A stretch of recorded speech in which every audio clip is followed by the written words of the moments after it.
I'm Jason Key, the Byrne Chair and Director for the Center for Catholic Studies at St. Mary's University. In today's episode, I speak with Dr. Jessica Coblentz, Associate Professor of Religious Studies and Theology at St. Mary's College in Indiana.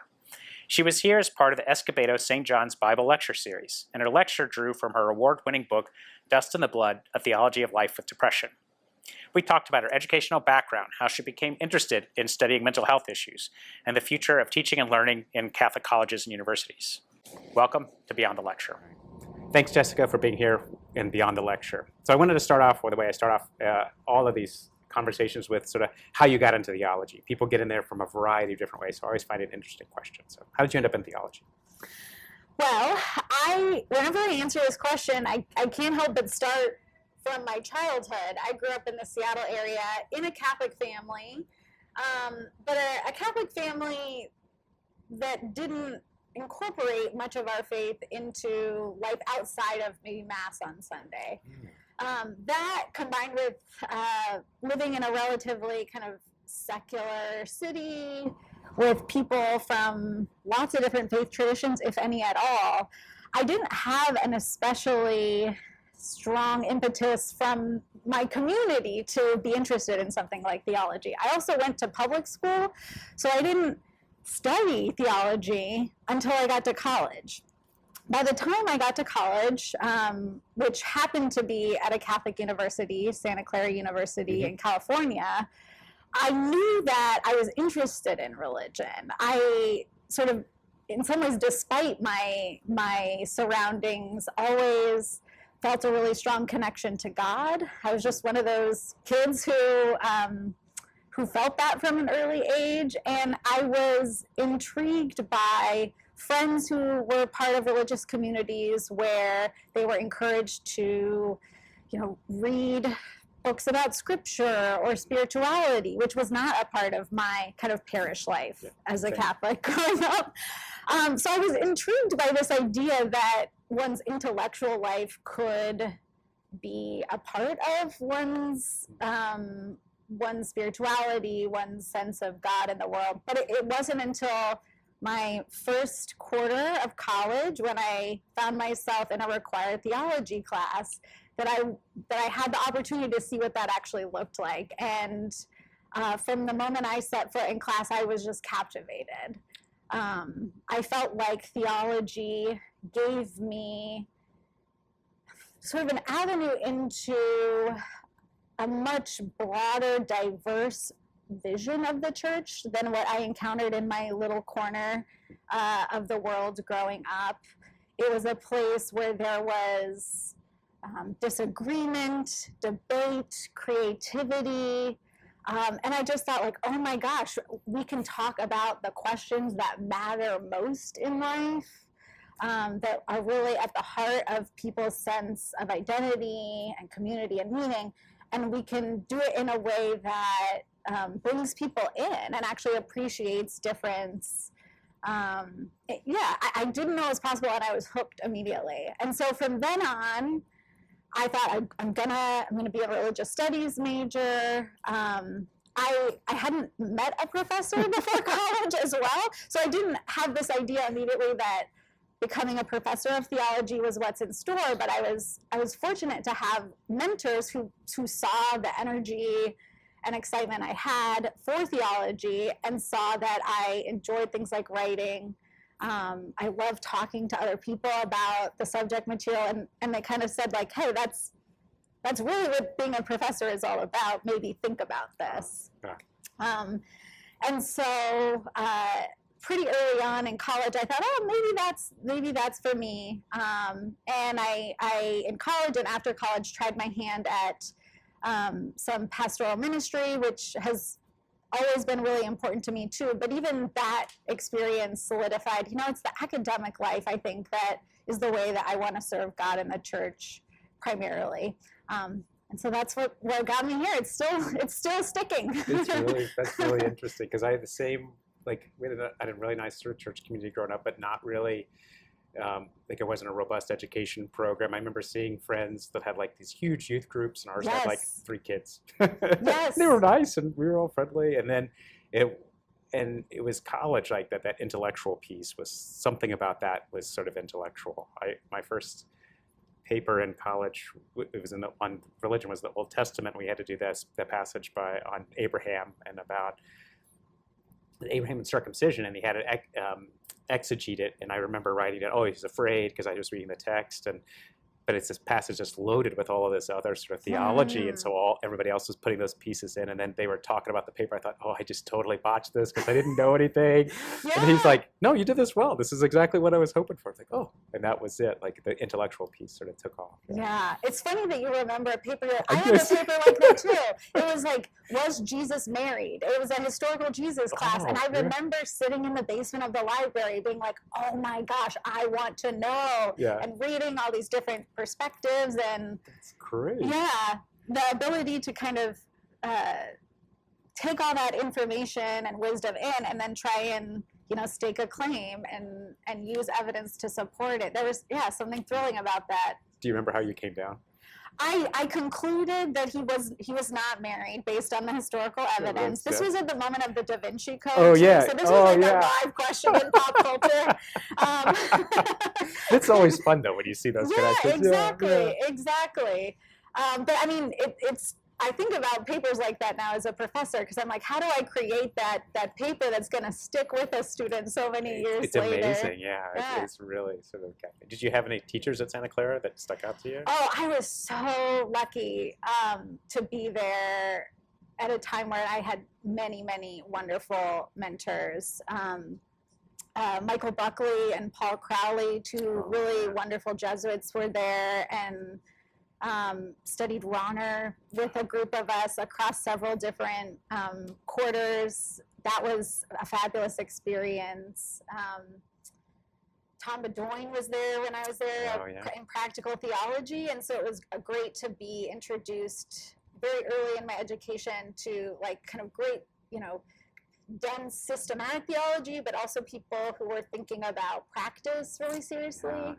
I also loved scripture from really early in my studies, and had a wonderful New Testament professor, Kitty Murphy, who not only kind of taught us historical approaches to scripture, but saw that a lot of us were interested in things like feminist, queer, post-colonial hermeneutics, that were bringing really different questions and resources to scripture, and I just totally fell in love with that, and that's really stuck with me. I have this experience too when you're like reading something, you're like, oh, I've got that, and then somebody's like, have you thought about it from this angle? And you're like, oh no, and then this angle, no, and then suddenly it just opens up 6 times bigger than it was initially. Yeah, exactly. So did you major in religion? I majored in religious studies. I was originally a double major in religious studies and philosophy. But as I neared the end of my degree, I happened upon women's studies and decided I was more excited about women's studies and some of the kind of theoretical questions that people were asking in that discipline, even more than philosophy. So I sometimes tell students this. I was like 2 courses away from a philosophy major, and I failed. But I don't regret it. That's what I tell them. It's okay if you change your mind. You do, and and so I ended up women's studies and religious studies, which is, I mean, I still teach in those disciplines now. I still work in philosophy a lot too. So it all worked out. It all worked out. But I mean, I was college for me was a dream. Just there was always more that I wanted to learn, and I always try and encourage students to just soak it in. It's such a precious time to learn. I think that's why I've also stayed in academia. I love that we keep learning. My mentor in college was this way. He took a bunch of classes, then at the end of his college career, declared something. And I always remember that. So when I went to grad school, I took a bunch of classes that then, where's your focus? I'm like, but I was looking back and I was able to organize it. But it was just that freedom to this is interesting. Mm-hmm. Where did you go after Santa Clara? So after Santa Clara, I most immediately took a year off to do some ministry. So I worked for the Archdiocese of Los Angeles and Mount St. Mary's University, which is a women's college in Los Angeles. Before going to graduate school, I went to Harvard Divinity School and did a master's there. At that time, I still was sort of dabbling in different disciplines. I really knew I wanted to study Christianity, but I wasn't sure if theology was actually the discipline for me. I was like, maybe history, maybe Christian history, maybe, you know, anthropology or something like that. But pretty quickly at HDS, which was a very religiously diverse, denominationally diverse environment, the environment allowed me to kind of see how I was similar and different from other people around me. And I realized pretty quickly Catholic theology was what was in my heart and what I needed to lean into. So from there, I went to Boston College, which was a great sort of environment to zero in on Catholic theology. That's a great, I sent a few students to HDS, and they had a wonderful time. And it was this funny sort of discernment it's not a Catholic place, but then people go there to like kind of discover like, oh yeah, this is really kind of important to me. And through those conversations, it's funny to me. Yeah, sometimes encounter with difference can be clarifying. Yeah, my undergrad was it's a Christian school in Kentucky, which is mostly Baptist, but that's where I kind of figured out I like the Catholicism and that sort of conversations, and all my teachers were Lutheran ministers, and so it's this interesting, nice, both ecumenical piece, but also like, oh, where do I fit in those Yeah, absolutely. So that's a good sort of place. So so you're doing sort of studies at Boston College and graduate, and then you're moving into sort of theology and issues of mental health, but also then the book that we're interested in is Dust in the Blood. So can you talk about that trajectory, how that develops in your scholarship and the emergence of that book? Yeah, intellectually, I have always been fascinated by really the place of suffering in Christianity. I came to this through kind of observations in my own life and looking at the place of religion in other people's lives and seeing how at once Christianity was often a place that people turned to when they were suffering, right? Something's not going well in my life. They would turn to faith to console them, also to sort of inspire resistance to suffering at times. That was very inspiring to me. But I also observed how sometimes, for the very same people, Christianity could be a source of suffering and harm. My early interest in women's studies and feminism brought this into focus for me, seeing how for a lot of feminists, you know, Christianity was a site of patriarchy, sexism, and oppression, and yet also many feminist theologians were saying, you know, don't throw the baby out with the bathwater. There's also amazing, vital resources within the Christian tradition that we can harness, not just to enrich our lives, but even to resist the very sexism within Christianity. So that kind of tension between Christianity as a weapon and a balm really fascinated me. So when I started doctoral studies, I knew I wanted to look at theologies of suffering and this tension. Mental health was not on my radar at all. But my own experiences of mental health struggles, which preceded graduate school, but really came to a head probably my second year of my PhD studies, started me thinking about Christianity and mental health. I had a really difficult experience of depression. I almost actually left my program because I wasn't sure if I could go on.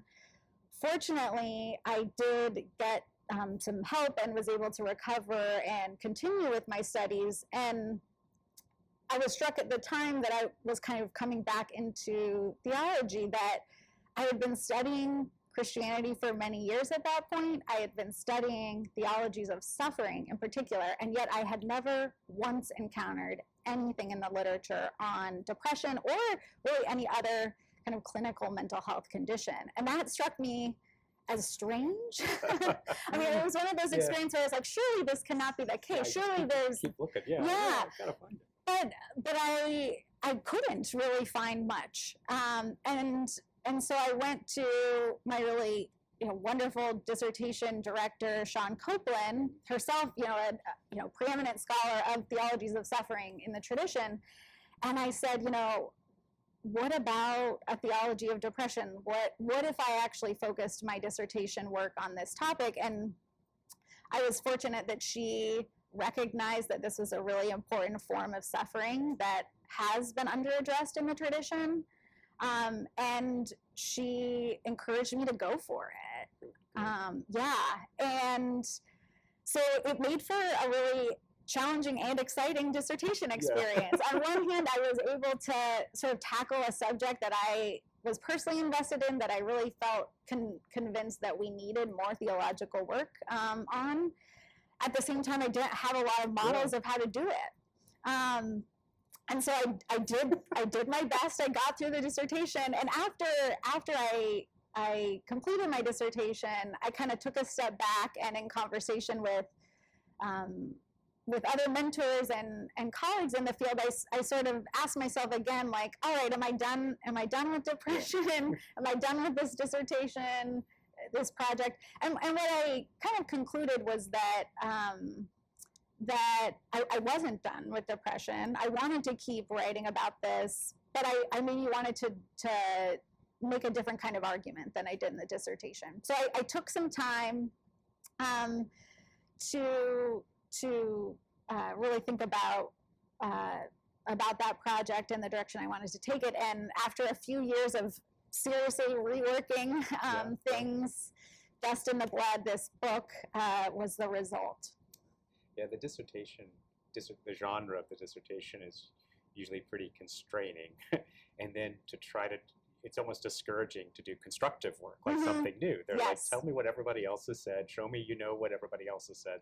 You can say something at the very end, and that's about it. And then, so even trying to do something constructive is quite impressive. And then to try to work out of that genre, the chair of our department, you always just say, like, you spend your grad school digging down into this little tiny hole, and the rest of the time trying to dig back out of it. I like that. And I think, like, just even if, because people say they do amazing research in their dissertation, but to try to get it out in a form that you can communicate broadly is quite difficult. It is, and I also found with graduate school in general, including the dissertation, you're just under such time constraints. I always found it really hard to think freely when I had this, like, you must finish in 5 years or you will not have any more money to live. Like, Insight, please. I know. Yes. So, I mean, some people, I think, thrive in that kind of pressure and deadline. I have learned that I'm a sort of circuitous writer. I love writing, but I need some space to think and write and rewrite and so looking back now, I'm like, the dissertation was a necessary first draft, first idea, but I really needed the time to ruminate, to rethink. Yeah, so I'm grateful that I have had that opportunity now. Yeah, and that reflection sometimes it really just helps to bring out the key sort of insights. And I mean, it seems to have, I mean, I know for me, it really was a topic that I'm like, this is very interesting and very sort of important, but it seemed to have a broad audience. So you seem to have been able not just to dig yourself out of the dissertation genre to speak broadly, but also a topic that other people seem to resonate with. Has that been your experience as you've gone around talking It has been. Yeah, it has been my experience. And I think, the book, I finished it during the COVID-19 pandemic. So it came out right as we were sort of coming out of the worst of that. And as you know, the pandemic was an occasion for a lot of mental health struggles and a lot more, I think, media attention to the kind of psychological burdens that a lot of us had already been dealing with. I think that's been a sort of lasting impact of the pandemic, is more open conversation about mental health struggles. And so I think that the book landed at a time when people were sort of awakening to these problems that, preceded the pandemic. And so I've been glad to have something to offer the conversation. I also tried my very best to write the book in a way that, sort of met the academic standards of our guild while also being accessible. Yeah. I think the fact that I was teaching in the undergraduate classroom all throughout the process of writing really helped me. I often benefited from the conversations I was having with undergraduates about mental health and about theology. And so I often try to ask myself when I write, like, how would I teach this? How would I explain this to my really bright undergraduate students? And if I'm writing in a way that is inaccessible to them, then I'm probably actually not done thinking through things yet. I need to be able to articulate it in a way that is accessible, especially for an issue that I think, is not just something academics deal with and are interested in. And how do you bring those resources that are valuable and offer them in a way that people can pick them up? Exactly. That's why I think teaching is so linked to sort of research.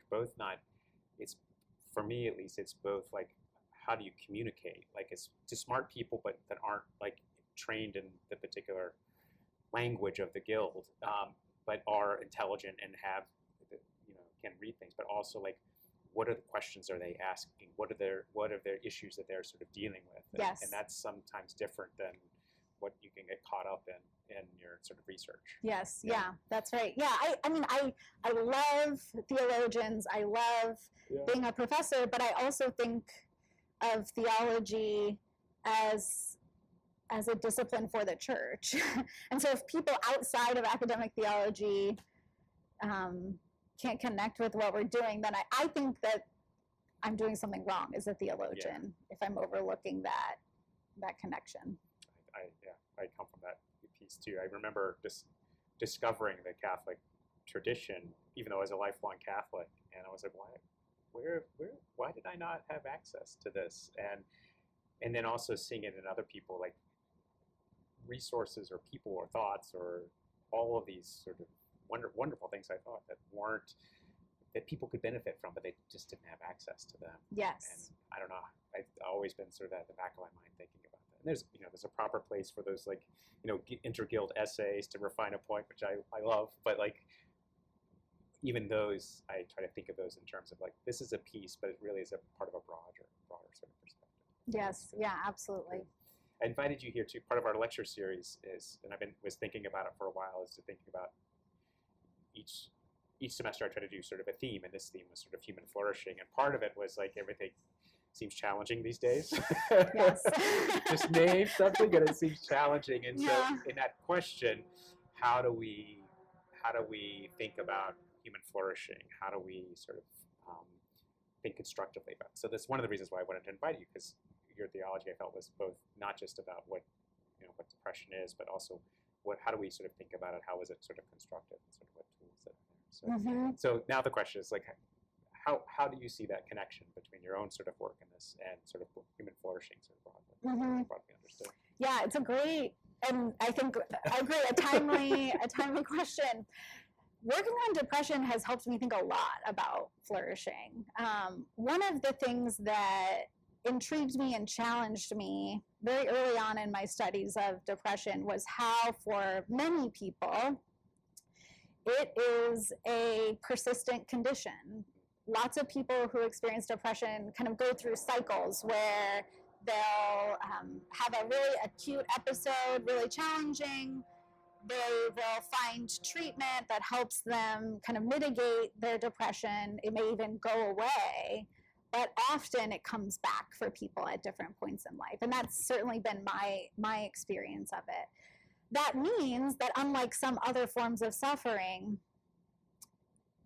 flourishing in the context of depression can't simply be the eradication of suffering, right? Even as we want to mitigate the really difficult parts of depression, helping people think about what a good life looks like amid this condition can't just be no more suffering, right? In this life. And so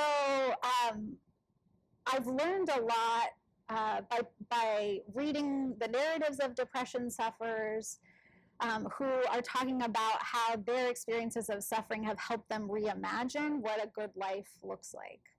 And for some of them, at the worst of their depression, they talk about like the small victories, David Finnegan Hosey is a wonderful Christian minister, depression sufferer, and a memoirist of his experience. And he talks about being hospitalized for bipolar depression, and keeping a log each day that he was in the psych ward of kind of a small good thing that he did, and talking to other patients in the hospital. What's one of your victories today? And kind of owning these little good things that he was able to do in the midst of the tremendous suffering that he was undergoing was not only kind of a moment of joy, but he talks about how it actually helped to sustain him and help him get better. And in Dust in the Blood, I talk about this kind of thing in terms of what I call small agency, right? Where sufferers talk about how, today I was able to get out of bed and yesterday I couldn't.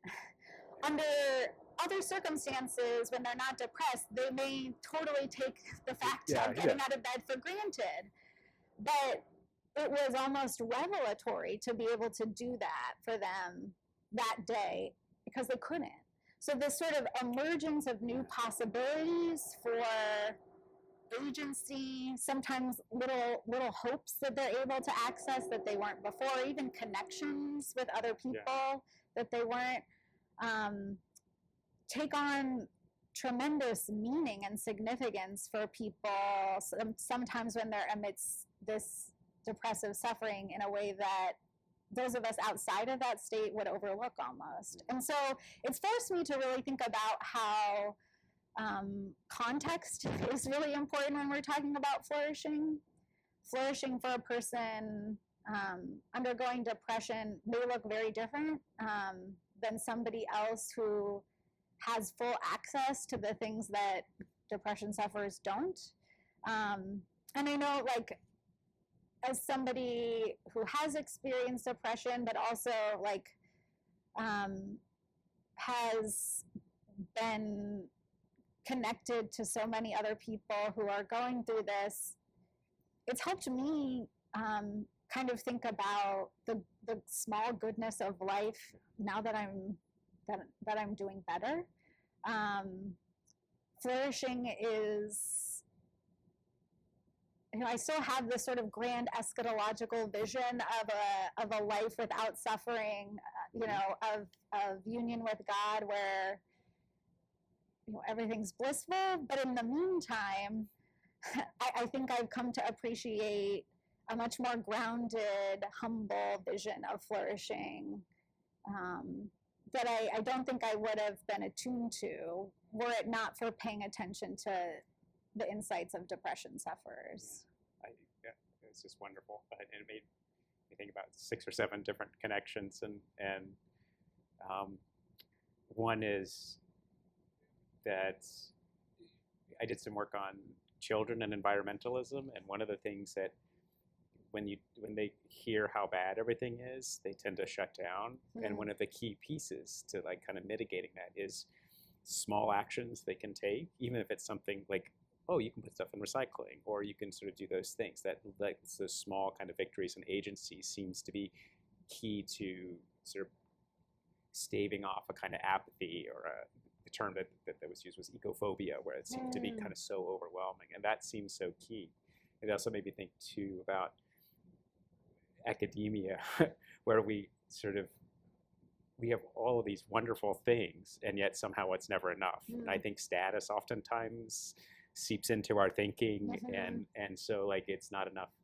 You got to get through graduate school, and then you got to get your dissertation published, and you got to get sort of a job, and then you got to get sort of tenured, and then you got to get on all of these kind of things. And no matter where you go, there's all of this kind of, oh, it's not enough, and sometimes rolling back and thinking oh no, that's enough. It's okay. These are kind of good things, and sort of remembering those sort of victories. And then the last, a bunch of those things. My dad recently passed away, and at his funeral, I was thinking about life, and I just made this big move, and all of these sort of pieces. And at his funeral was his high school football teammates, his Knights of Columbus people, his people from his fraternity at college, people in the homeowners association, like all of these communities that he was connected in. And he didn't like, you know, there was no famous books. There was no, he was, you know, retired from his job, was basically on disability for a while, like all of these things that on the surface wouldn't look like, you know, a life of significance. And yet when you see these like small things that he did, I'm like, oh, that helps me to reframe what's kind of important. And I even find it like helpful to reframe scholarship too, like not as like achievement oriented, but like, what's the good that I'm doing here? And that can help. Like it might just be something very small or something very big, but it changes the parameters, I think, a lot, at least for me. So I was just, I know I was just making connections to other pieces of life. Yeah. I mean, I partially learning from theologians of trauma, I've increasingly thought about scholarship as my way of bearing witness. Bearing witness to the realities of suffering in our world, bearing witness to God's work in the world, also bearing witness sometimes to these small glimpses of goodness and flourishing, which is very different than, you know, seeing it as a status opportunity. And I'm not even like, because I hate to, another thing I try not to do is criticize things. So I get wrapped, it's so easy, even if you're trying not to do that, it kind of seeps into the structures, I think, of where going. And when you find people that can work differently in that field, it's really nice. Yeah. So. The other thing I was thinking with the connection you made about your dad's funeral, and the kind of status focus of the academy is I had the occasion recently to think about how this affects our students and what they expect for their lives. I was talking with a wonderful student who's a senior the other day, and you know, she's thinking about plans for after graduation, and they're weighing all these different things, and she's like, you know, I feel like people expect me to like move to wherever I have an awesome professional opportunity, but really I think I just want to like live near my partner. We've been long distance, and she was kind of embarrassed by that, and apologetic. And I said, no, like being with your person, that is a life. like that's a good thing. But I think sometimes we send the wrong message about what should be sort of orienting our lives. When we get our ideas of flourishing entangled in things like status and professional pursuits, as wonderful as those can be. I'm teaching this first year seminar class, and you could feel all the students, you know, their first years, they want to do well, they want to please their parents, cost is high, they want to get a job, and so all of those expectations are for sort of job, and it almost creates the anxiety and trying to value that piece because it's connected, you know, I think ultimately connected to the sense of self as a person and their sort of affections for their family, but try to kind of situate it in something sort of broader because they feel like they have to sacrifice everything for this sort of profession. And just, I mean, this is the beauty of theology. I feel like you can kind of let's ask some big questions about what you want about life and then how this stuff fits in. And that conversation, I think, could be very freeing, liberating, and to helping them to sort of realize, yeah, this is important, but there might be things that you don't want to sacrifice for this goal, even if it is a good goal. Yeah, I agree. That leads nicely, I think, into my last question, which is always my sabotage question. And I tell people I don't hold you accountable for whatever you say about the future, but my theory is, you know, things are changing, and so I like to hear what people think about where are we going in the future? Where do you see as sort of things that are the future of the Catholic intellectual tradition? What are the resources that you see might be helpful going forward in our own lives, but also for the students that will be graduating? I got to ask you first, why do you see this as a sabotage question? Because I feel like I'm asking people to predict the future, and that's almost impossible. And no matter what you say, and you know, 5 years out, I joke, the two jokes about it that come into my mind was at my previous institution, I was there for about 20 years, and we had about 8 5-year plans. So like they would sort of zip by, and then sadly, there's this TikTok trend going on where it's Elmo and the person's talking. So what's your 5-year plan? Elmo's like, 5-year plan? What's that? She's like, what are you going to be in 5 years? He goes, 5 years, I don't want to do it in 5 hours. So that's why I feel like it's sabotage. Yeah. Like like predicting the future is utterly impossible. And You don't know Yes. what's going to change. But for me, it's also helpful to think about like both distilling what's going on now and what might be of service. Yeah. So that's why it's a I sabotage. appreciate So that. so I don't hold 100%. people accountable. Well, I'll say this. One of the things that is very alive as a concern in public discourse right now, in theology too, in the academy, is polarization and division. And I've been surprised to find how many students come into my classroom, often students from a Catholic background, who have this impression that it's like Catholicism against the world, right? That they assume that Catholic understandings of creation are at odds with science, Yeah. right? They assume that Catholic ideas of flourishing, or name the issue. There's often this sense that the church and our intellectual tradition are set apart. And it can often foster the sense of defensiveness for those who identify very strongly with their Catholicism. For others, it can actually foster a sense of hostility towards the Catholic Church because they have this idea that it's all or nothing. Yeah, you have to choose one or Yes. the other. Yeah. And I actually think like the beauty, one of the beautiful things at least about the Catholic intellectual tradition is our commitment to the unity of faith and reason. And so I get really excited about introducing students to that and saying like, actually, if we believe that the one God of the universe created all of this, then actually learning about the way the world works, which is what the sciences do and the humanities do and the arts, like they're all trying to observe God's creation, capture truths about it, and communicate it from their own way. If that's true, then Catholic people in Catholic theology, we need to actually learn from and be in dialogue with the truths of these other disciplines.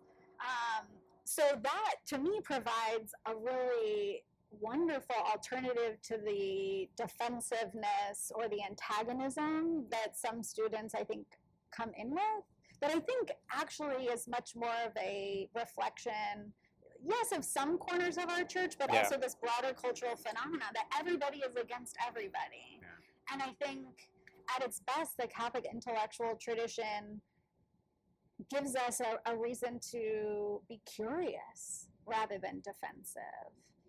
Where there is tension between Catholic teaching and Catholic theology and other disciplines, that's actually an opportunity to say, oh, well, something must be amiss. Is it me?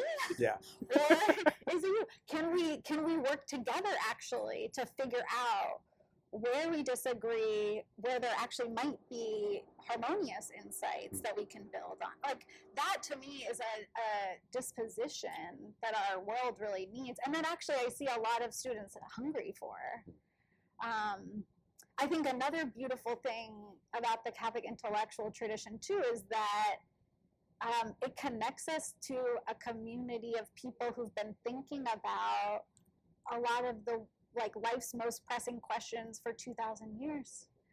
And it's easy right now, maybe in every age, it's easy to feel trapped in our own sense of precarity, in our own crises, many of which are, rightly feel all-encompassing in our crises, right? But I think the tradition, it just gives us access to a community of people who can help us think through our moment from outside of it. I think there are wonderful insights from the past that we forget about that can actually help the present, help us reimagine what we're going through now, imagine new futures. And that sense of community, I think, is going to be vital for whatever future we face. That's great. I love that. It hits all of the things that I like. It's hopeful. and it's addressing the pieces, the kind of divisions and the possibilities of sort of reconciling them. And then the phrase that always sticks to my mind, you go back to the tradition not because everything's perfect, but because they made different mistakes than we do. And but then because of that, then they've got some things that we might be sort of applying, and it gives you a sense of sort of going forward. It's the Catholic both and that I'm like, and that it's not a confidence, if that's the wrong word. It's a sense that it's okay to ask questions, then a comfort in that sort of piece that, okay, there's differences here, and we don't want to downplay those ones, but it's okay to start wrestling with those things and try to figure out a way forward. Yeah, something I tell my students a lot is like, everything the church teaches is the result of disagreement. Yeah. So the goal is not to avoid disagreement. It's actually to disagree with collegiality and disagree in a constructive way. Yeah. That's our goal. I had this wonderful teaching moment when we were talking. It was a bunch of majors, and we were talking about the creed, and I was thinking about disagreement, and the creed comes out of the Arian controversy and that sort of Nicaea, and I'm like, that's just don't you hear that in the creed? God from God, light from light, true God from true God, begotten, not made. What, like in that, they're like, oh, it does sound like that, and that sort of like because they're insisting like this is after these debates. How do we reconcile? What are the truths that we sort of hold on to? And you can feel that arguments actually in that creed that can become rote, but you can feel that community emerging. Wonderful. Well, thank you so much. Thanks for sharing all your thoughts and ideas. Thanks for having me. Thank you. This is great.